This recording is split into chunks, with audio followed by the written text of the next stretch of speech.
friends, I am back with my new video.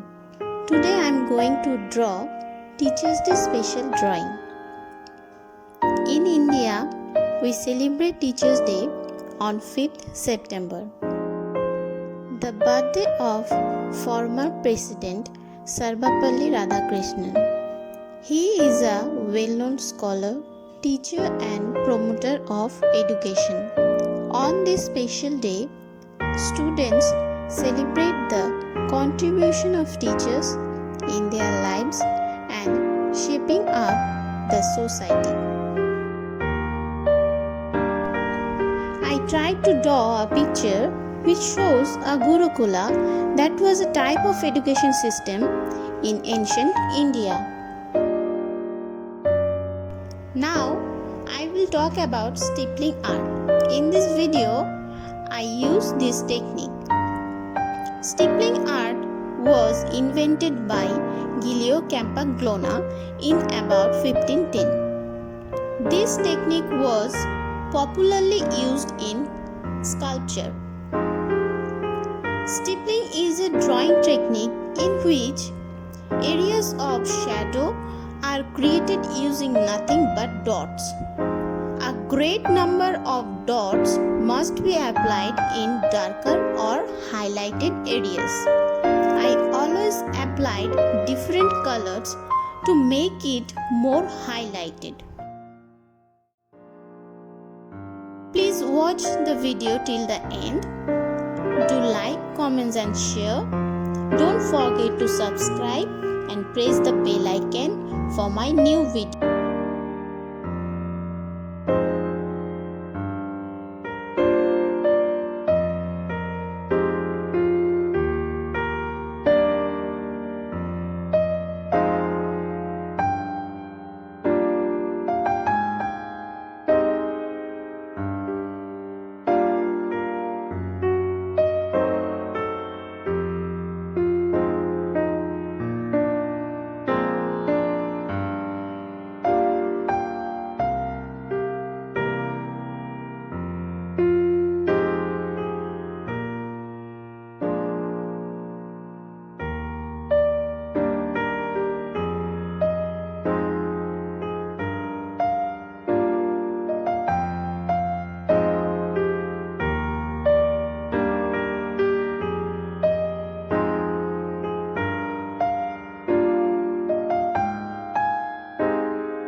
Thank you for watching guys. We'll be back on Tuesday. Stay tuned.